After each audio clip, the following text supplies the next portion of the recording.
덴마크의 영토인 페로 제도는 북유럽의 거센 파도 속에 숨겨진 보석으로 자주 묘사되며 모험을 사랑하는 이들에게는 꿈의 여행지로 여겨집니다. 이곳에서는 웅장한 산맥과 아름다운 폭포, 그리고 소박한 옛 마을들을 만날 수 있습니다. 놀랍게도 이 섬들에는 맥도날드나 스타벅스는 물론 편의점조차 없습니다. 교도소도 없고 토종나무도 자라지 않으며 여성 인구가 심각하게 부족해 남성이 여성보다 2,000명이나 더 많아 태국에서 여성을 데려오기도 합니다. 이처럼 외딴 곳임에도 불구하고 이 섬들은 2019년에 땅에 휴식을 주기 위해 관광객의 출입을 금지하기도 했습니다.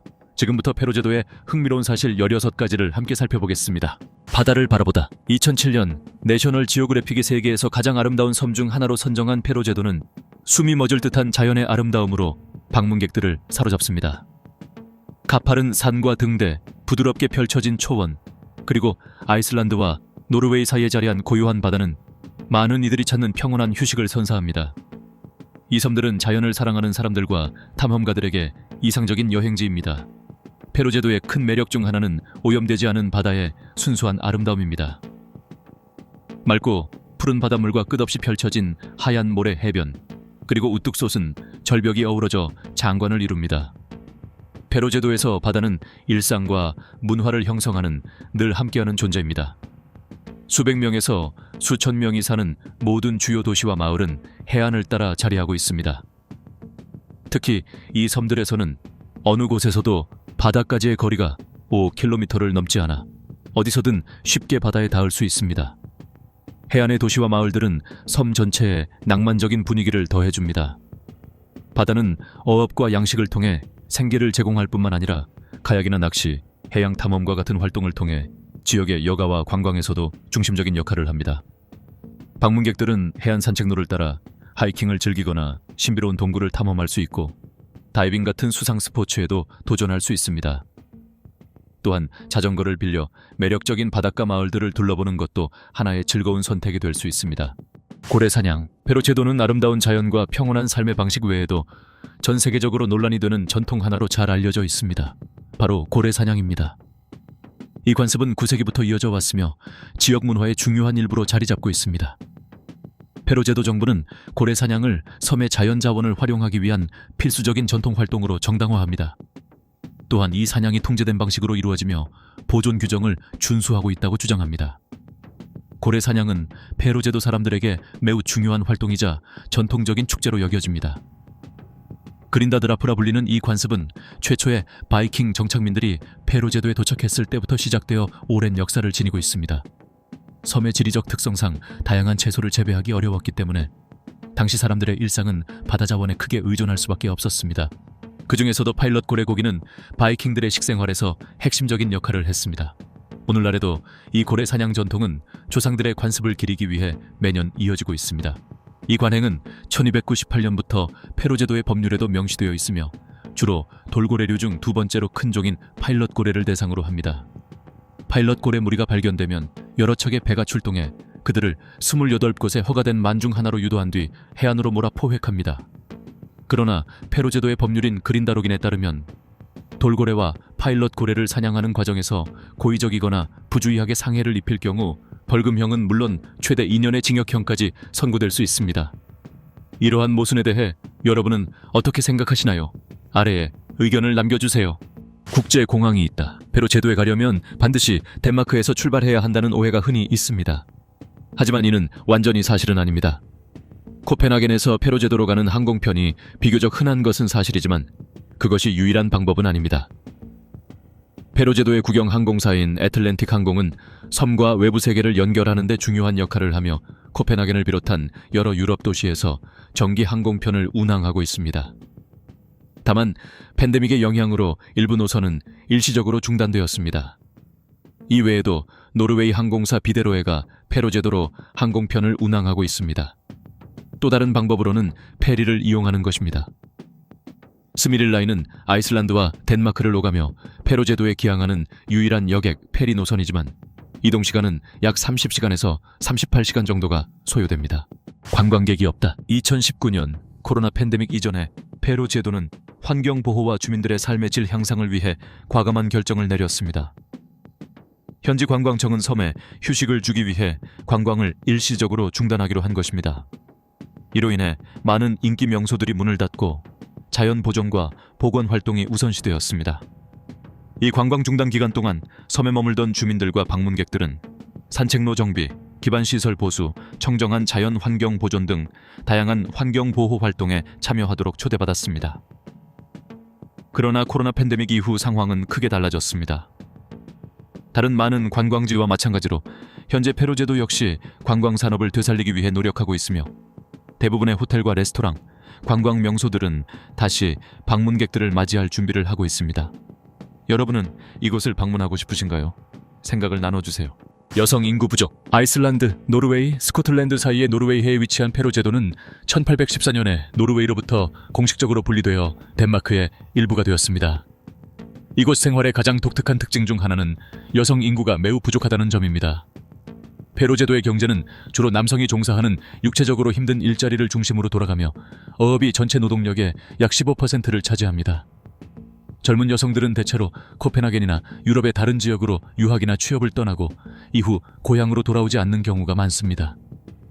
그 결과 이 섬들은 낚시와 야외 활동, 끝없는 자유를 즐길 수 있는 남성 중심의 공간이 되었습니다. 세계은행 자료에 따르면 2021년 기준으로 이 자치지역 인구 중 여성의 비율은 48.2%에 불과해 유럽에서 성비 불균형이 가장 심한 지역 중 하나로 꼽힙니다.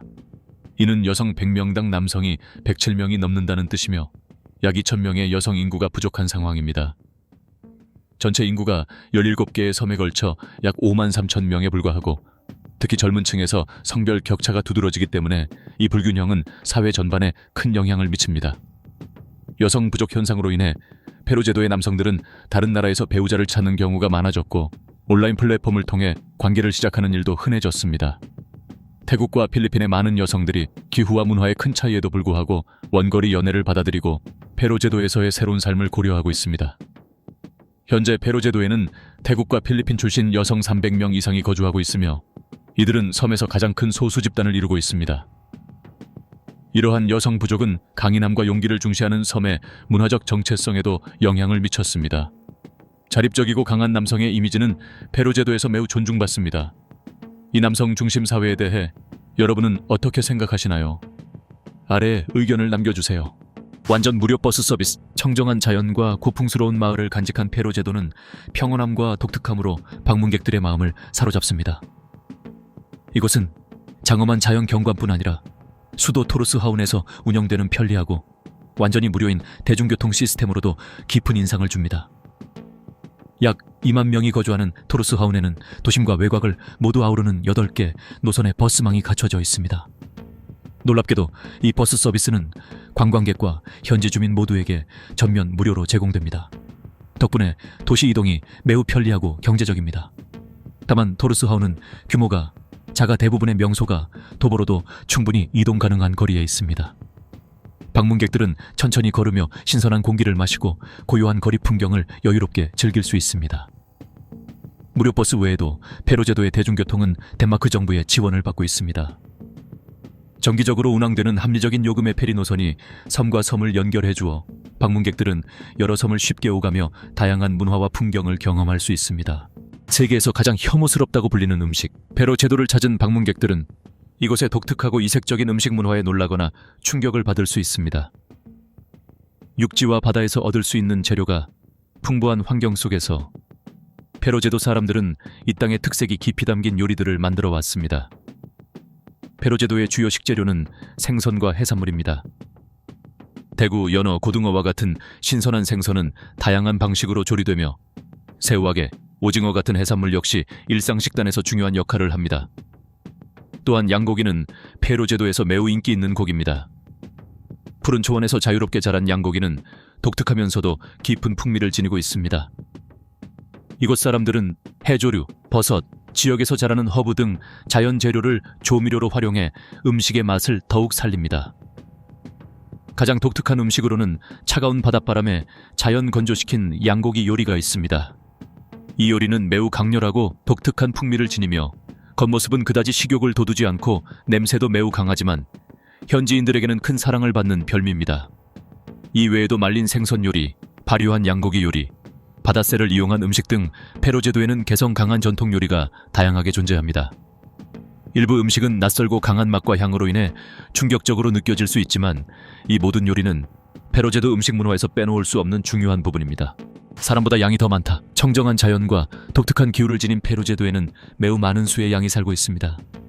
놀랍게도 양의 수가 사람보다 많아 인구가 5만 명이 조금 넘는 반면 양은 8만 마리 이상에 이릅니다. 이로 인해 양은 페루 제도의 생활과 문화에서 매우 중요한 존재가 되었습니다. 페루 제도의 양 사육에서 가장 흥미로운 점 중 하나는 양들이 누리는 자유입니다. 이곳의 양들은 철저하게 관리되는 대신 섬 전역을 자유롭게 돌아다니며 약 5년에 한 번 정도만 사람의 손길을 받습니다. 이러한 독특한 사육 방식은 거칠고 자연스러운 풍경을 만들어내고 양들이 환경에 잘 적응하며 건강하게 자라도록 돕습니다. 양은 중요한 가축일 뿐만 아니라 페루 제도 사람들에게 깊은 문화적 의미를 지니고 있습니다.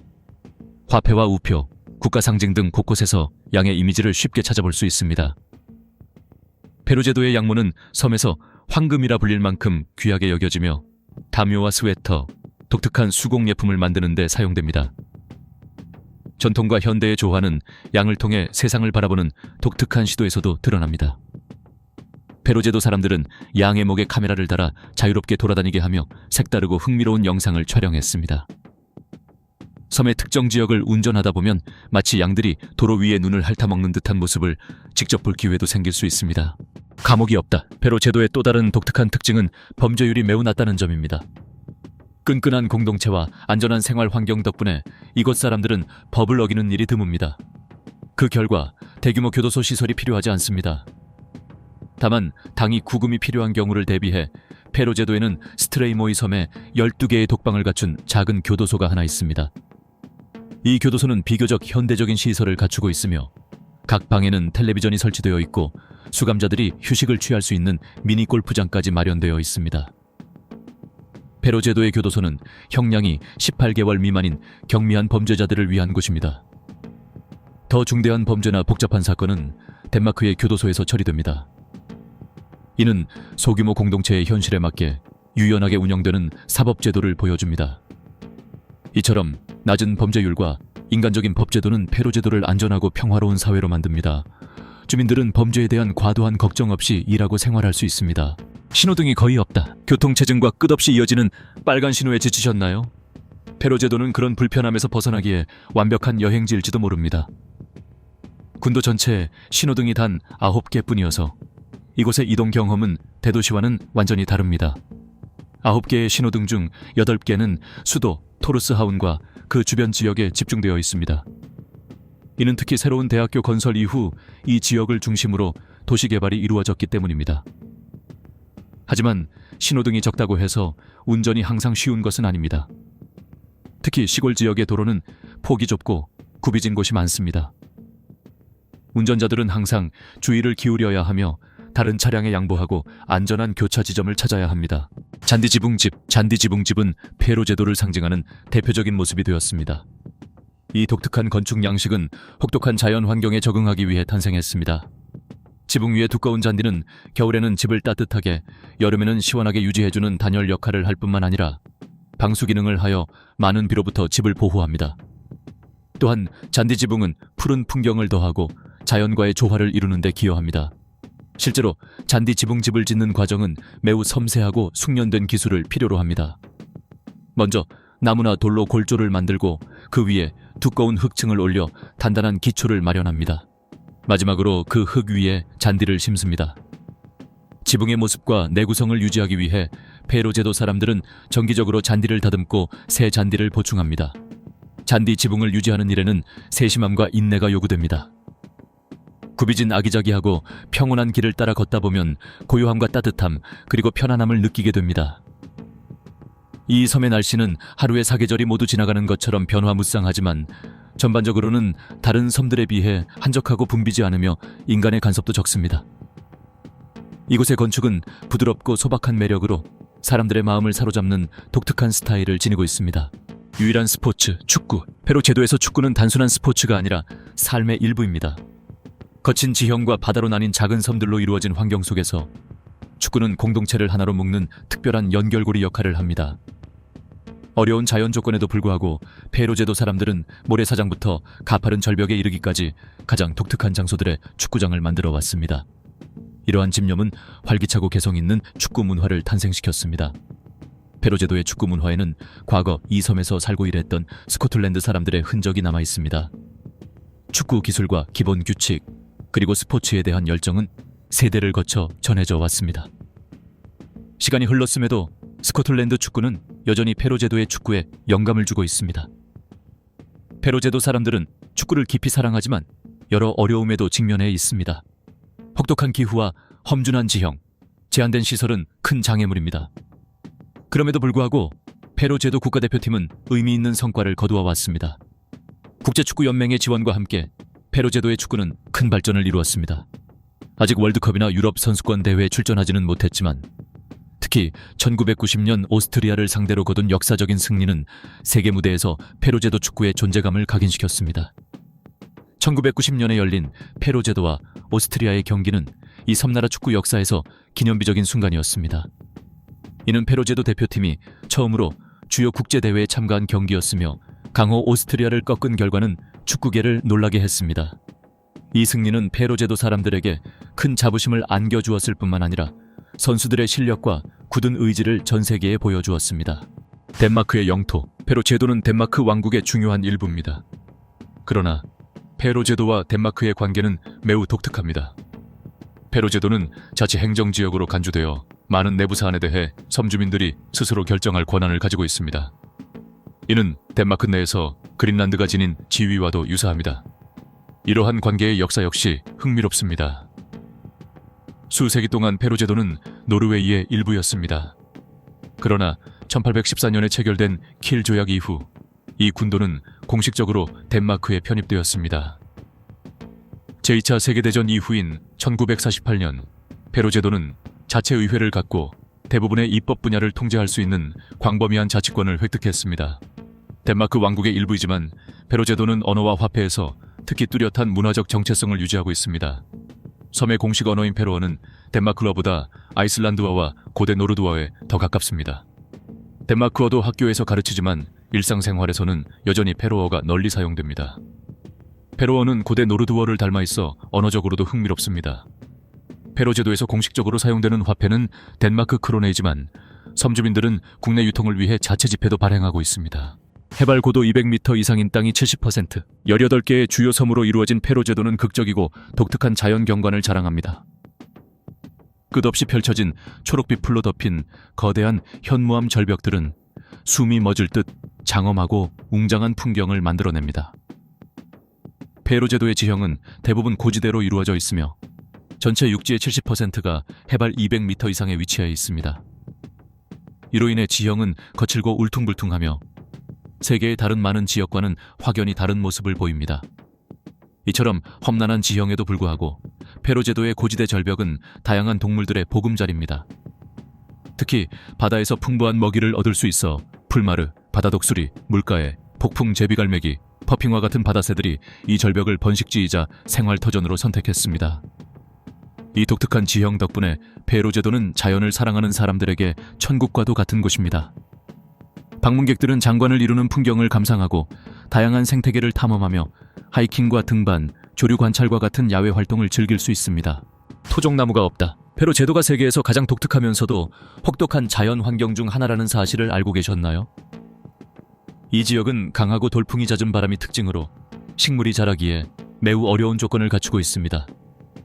그 결과 이 군도에는 토종나무가 거의 존재하지 않습니다. 섬에 조금이나마 푸른 기운을 더하기 위해 페루 제도 사람들은 혹독한 환경을 견딜 수 있는 나무를 심기 위해 노력해왔습니다. 현재 자라는 나무들의 대부분은 알래스카나 남아메리카의 티에라 델 푸에고처럼 기후가 비슷한 지역에서 들여온 것들입니다. 이 나무들은 작은 숲 형태로 심어져 섬의 거친 인상을 부드럽게 만드는 데 도움을 줍니다. 그러나 인공적으로 심어진 나무들조차도 이 섬의 기후적 도전에 맞서 살아남기란 쉽지 않습니다. 이 사실에 대해 여러분은 어떻게 생각하시나요? 아래에 의견을 남겨주세요. 많은 강수량, 페루 제도는 연평균 약 280일에 달하는 비 오는 날로 유명합니다. 이로 인해 세계에서 가장 비가 많이 오는 지역 중 하나로 꼽힙니다. 하지만 너무 걱정하지는 마세요. 페로 제도의 비는 대체로 짧고 국지적으로 내리며 군도 전체에 하루 종일 이어지는 경우는 드뭅니다. 페로 제도의 날씨는 만화경처럼 끊임없이 변하며 예측하기가 매우 어렵습니다. 하루 안에 화창한 햇살부터 폭우, 짙은 안개까지 모든 날씨를 경험할 수 있습니다. 그래서 현지인들은 농담처럼 날씨가 마음에 들지 않으면 5분만 기다리라고 말하곤 합니다. 잦은 비에도 불구하고 페로 제도에서는 매혹적인 기상 현상을 만날 수 있습니다. 겨울에는 밤하늘을 수놓는 찬란한 오로라를 볼 수 있고 여름에는 길게 이어지는 백야가 잊지 못할 경험을 선사합니다. 페로 제도로 편안한 여행을 떠나기 위해서는 짐을 꼼꼼히 준비하는 것이 중요합니다. 따뜻한 옷과 우비, 우산, 미끄럼 방지 신발, 바람막이는 꼭 챙기세요. 또한 모자와 장갑도 매우 유용할 수 있습니다. 이 내용에 대해 여러분은 어떻게 생각하시나요? 여러분의 의견을 아래에 공유해 주세요. 이렇게 해서 페로 제도의 가장 독특한 특징 16가지를 살펴보았습니다. 여러분은 페로 제도에 대해 어떻게 생각하시나요? 혹은 이미 방문해 보신 적이 있으신가요? 댓글로 여러분의 이야기를 들려주세요. 영상 시청해 주셔서 감사합니다. 좋아요와 공유, 그리고 구독을 눌러 최신 영상을 놓치지 마세요. 다음 영상에서 다시 만나요.